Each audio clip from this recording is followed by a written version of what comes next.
5. Capital One. Who's in? It is the most fundamental of all playoff questions and typically answered by who did you play? Who did you beat? How good did you look doing it? Are you one of the 4 best? But this year, there's a new question. Did you play enough games? And for Ohio State, sitting at number 4 last week, that might turn out to be the most important question.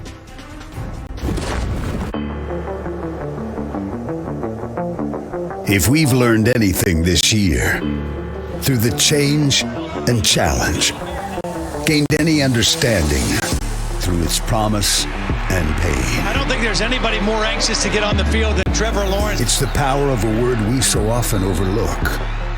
Now. This is all we have, and it's what they've earned. It's a foot race to the end zone. Touchdown! For all they've fought against, to have this second in time to know how they rank and where they stand. They may yet rise and fall, advance and recede. But for this instant, they've made it far enough to be counted. The Irish wear down the Carolina defense. They've made it to the only place any of us can really claim, and all of us should cherish. Now. Nobody got knocked off in the top 7 last week. If it remains unchanged from one week to the next, that hasn't happened in the history of the college football playoff. Earlier today, the 13-member committee meeting in Grapevine, Texas. 2 more editions of the rankings coming out before the final rankings on December 20th, which will lead us to the semifinals in the Rose and Sugar Bowl on New Year's Day and then the national championship game on January 11th. 30-minute show tonight, college football playoff top 25. So we're going to get after it. Reese Davis with you. You know all the guys who join us every week. Kirk Herbstreit, David Pollack, Joey Galloway, and Jesse Palmer. We'll hear from them in just a second. First, here are the storylines leading into this next edition of the college football playoff rankings. Top 3 teams took care of business. Started on Friday with Notre Dame beating on North Carolina. Alabama blew out Auburn in the Iron Bowl, and with the return of Trevor Lawrence, Clemson was rolling easily over Pittsburgh. Northwestern was a top 10 team until they went to the banks of the Red Cedar, and Michigan State knocked them off. They're still in the driver's seat for the Big Ten West. And there were a couple of top 10 teams from the state of Ohio that didn't get to play, with Ohio State and Cincinnati both not being able to play a week ago. Ohio State had some COVID concerns. Ryan Day tested positive and won't be able to coach the game against Michigan State this weekend.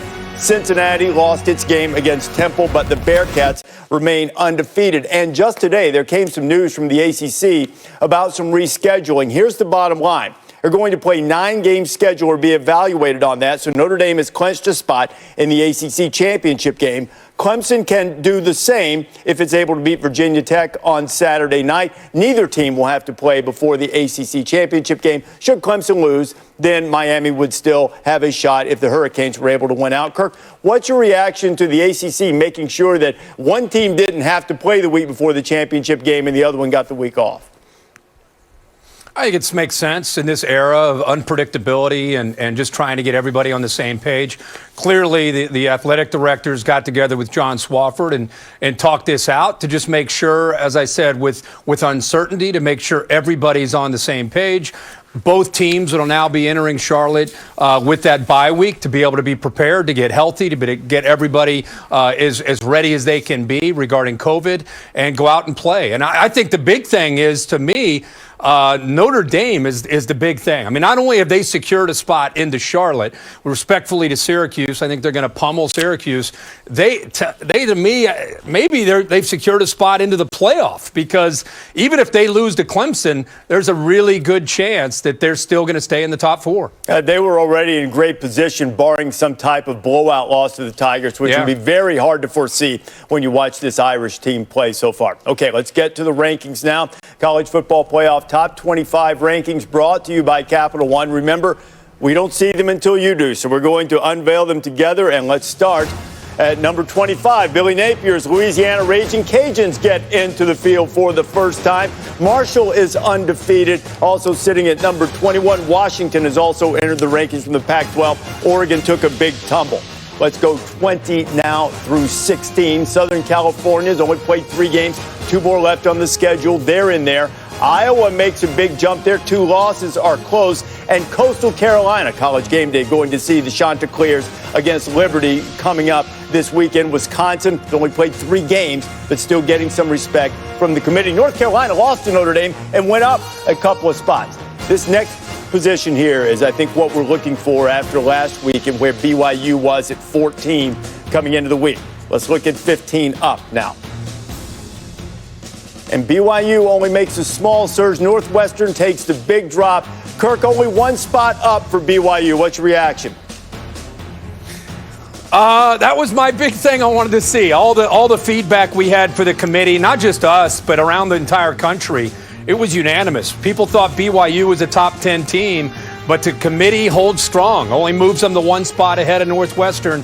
Again, very, very surprised by that ranking. Okay, Oklahoma with its 2 losses, but the Sooners appear to be on track to making it into the Big 12 championship game. They are sitting at number 11. Got through 25 through 11. Now let's go into the top 10. And at number 10, as I told you, Miami still has a chance playing the ACC championship game.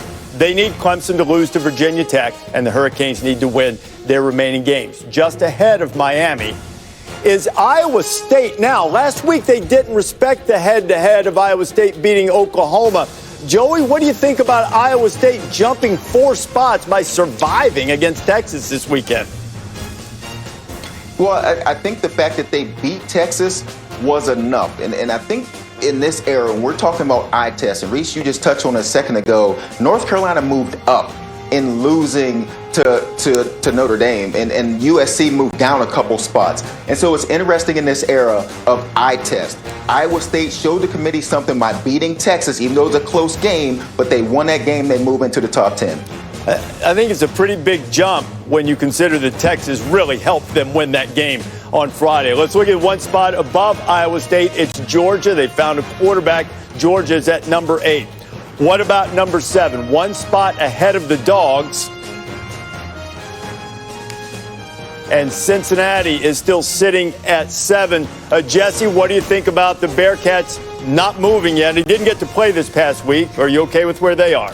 Yeah, I'm okay with where they are. Their resume took a big hit, though, guys, when SMU lost to East Carolina this past weekend. They need that strength of record and strength of schedule to be as high as possible. Good news for them, Tulsa's still ranked. They're obviously going to get a chance to play Tulsa twice, do the best they can to impress the committee. But you got to imagine, sitting at 11-0 at the end of the season, Group of 5 champion, that's not going to be enough on its own. They still need help ahead of them. We've all talked about that. We know that moving forward, but I'm good with Cincinnati right now at 7. I think that's something the American ought to consider, too. They're going to make Cincinnati and Tulsa play a couple of times back-to-back, which could just be a potential banana peel for the Bearcats. David, we've gone 7 through 25. What's your reaction to what you've seen so far?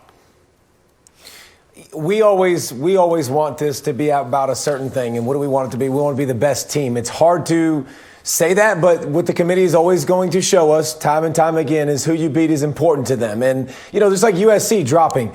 USC hadn't beaten a team that's won a game yet. Like, I'm perfectly okay with USC being there. You look at Oregon dropping, the Pac-12 obviously completely out of the race. I'm very interested to watch the Big 12, by the way, the Big 12's path. Iowa State jumping up, a very respected Oklahoma team, by the way, ranked pretty high. Is there a path maybe if Notre Dame beats Clemson again where a Big 12 team could come into the mix if Florida lost to Alabama? So a lot of ifs, ands, and buts, sorry, but I think it's interesting to look at that.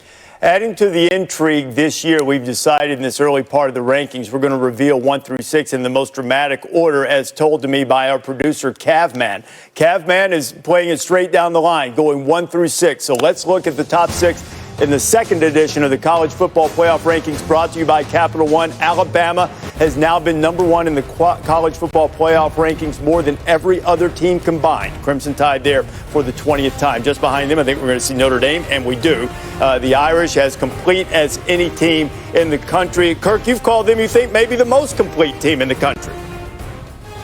Yeah, I really think they have an argument. I think Alabama could be 1A and Notre Dame could be 1B. Every aspect of their game is impressive. And as I said last week, they're playing with a chip on their shoulder, out to prove everybody wrong. At number 3, just behind Notre Dame, the game that we presume we're going to see for the second time in the ACC championship game. Notre Dame, as I told you a couple of minutes ago, is there.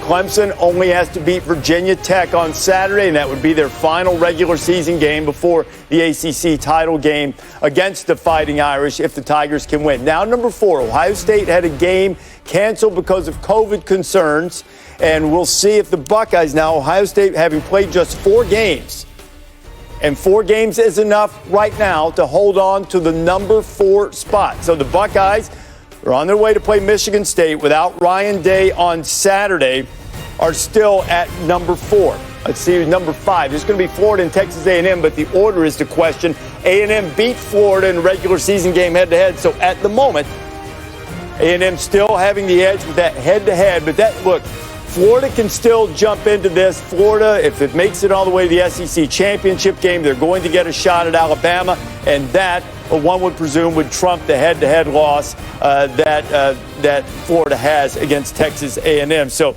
Kirk, what's your reaction to the top 6? And we have the top 7 just as it was a week ago. Well, I look at this, and I think you make a great point for people in the SEC that are either excited or concerned about Florida and A&M. That will take care of itself. So that's almost a moot point. I think a lot of people wanted to see where Ohio State would be. The concern on Friday and Saturday was Ohio State. Are they going to have to shut down their operation? Are they going to potentially miss the Michigan State game? Maybe miss of course, the Illinois game. Are they going to have enough to be able to play against Ohio or against Michigan? And are they going to miss the Big Ten championship? And how is the committee going to evaluate them? The fact that they've played 4 games and they're still sitting there in the top 4, now it comes down to they were going to play Michigan State Saturday. I still think Michigan waves the white flag, potentially avoids playing Ohio State next week, and then, David, they'll potentially get a game on the 19th.